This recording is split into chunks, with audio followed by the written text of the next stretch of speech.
Back here in Evanston, the officials reviewed that to make sure that it was a fumble and recovered by Minnesota, which it was. So 3rd and 7, first possession of the game here for Mitch Leidner and company. 45% on 3rd down this year. This is where this Northwestern defense, they create turnovers. They intercept passes. There's a passing situation. Be key to see what the defensive backs for Northwestern can do here. 13 interceptions, including 4 returned for touchdown this year. A flag along the near sideline. The pass is caught by Derek Engel. Good for a first down if it stands, and a 10-yard pickup.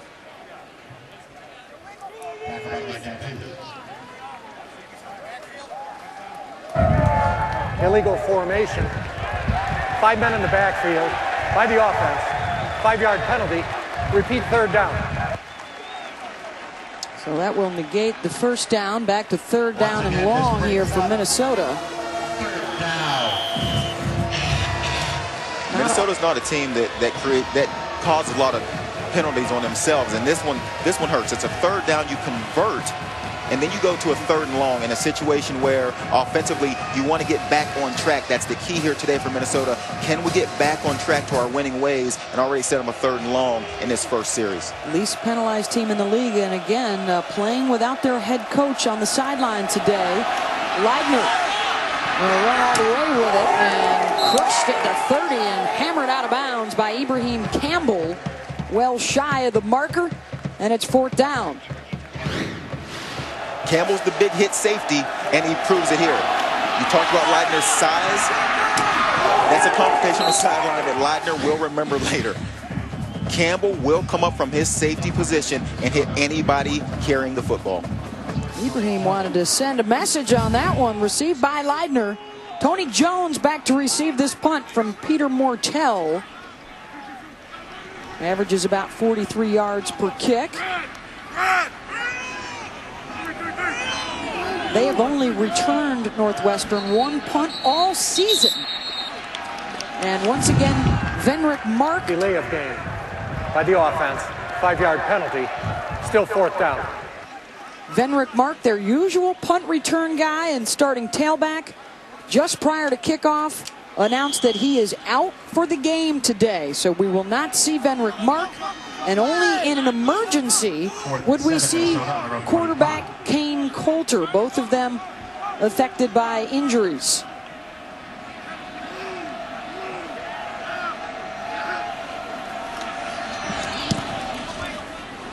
A wobbler toward Jones. He's going to let that one bounce, and it will kick right and go out of bounds. A 38-yard boot.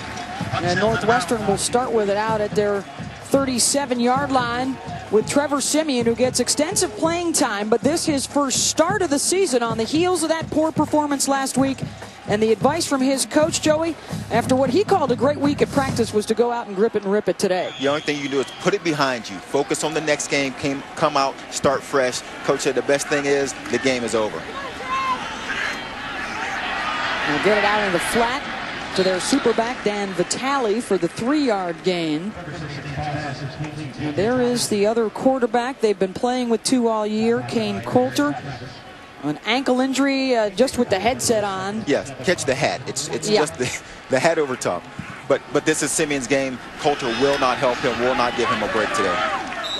And Trayvon Green will get the first carry out of the backfield. Venric Mark, who has only played 3 games this year, continues to sit with hamstring and ankle issues. And Trayvon is the junior from Mesquite, Texas, who has had a couple of 100-yard rushing games already this year. Here's 3rd and 2 for the Cats.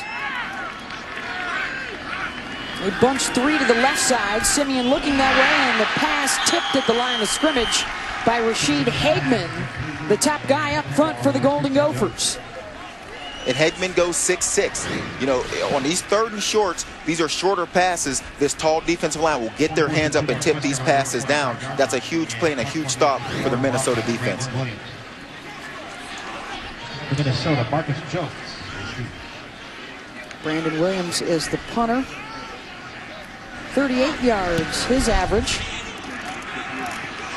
And another one that will bounce and take a Wildcat spin or two down to the 10-yard line. 45 yards. With some help from a couple of hops there for Northwestern. Well, ACC rivals going head-to-head, both unbeaten. They've both got Heisman Trophy candidates at quarterback. It's number 5, Florida State, and number 3, Clemson. Saturday Night Football presented by Windows coming up tonight on ABC. And Jameis Winston, incredible story for him in his first year as the starter there. His number's better so far this year than Johnny Manziel's were at this time a year ago. Yeah, and taking the country by storm. A young quarterback, you don't expect him to play the way he has. He has played like a veteran.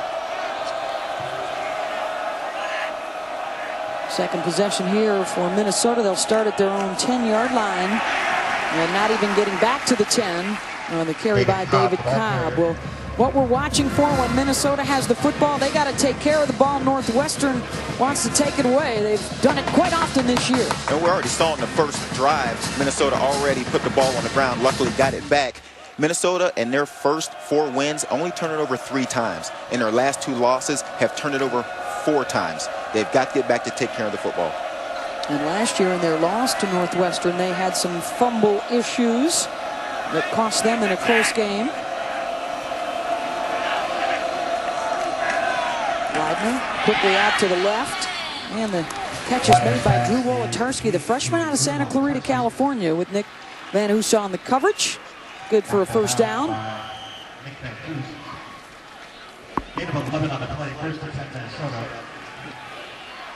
We talk about the acting head coach, the defensive coordinator, Tracy Claeys.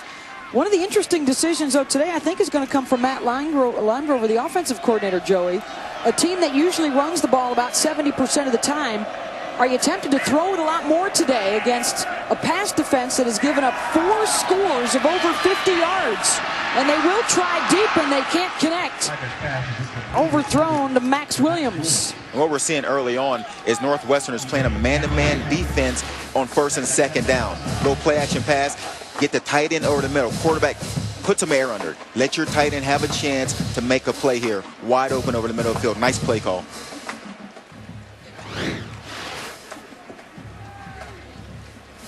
There's Matt Limegrover upstairs. Not only are he and Claeys on the Jerry Kill coaching staff for 15 and 19 years, but they've been together for a decade and a half working together. And you get the sense from talking to those 2 guys, yeah, they'd love to have Coach Kill with them today on the sideline, but very comfortable kind of letting each other handle their territory, offense and defense. But because Coach Kill's an offensive coach, Coach Limegrover will be the coach that misses him the most. He doesn't have that guy to lean on, someone to say, look, what are you seeing? Give me a different perspective. He'll have to try to find that from his other assistant coaches because Coach Kill will not be here to give him that helping hand. 3rd down and 7. Leidner will work out of the pistol. Some play action, feeling the heat, and he goes down. Evadio Denebo, the 6'3" redshirt freshman, coming off the left edge and a loss of 5. Loss of 5 on the play. Here's a defensive end in a speed move. Just gets around the tackle. Nice hand, swim move, gets around. Key, do not let Leidner stand in the pocket and take a look downfield. Nice coverage, good pressure on the quarterback. Denebo with the nice move. They will often on 3rd down go to 4 defensive ends up front as they did on that last play. And Jones is going to have a chance to return this one. And he won't get too far. 50 yards on the punt, just 3 on the return. What a gorgeous fall day here in Evanston. I love pink.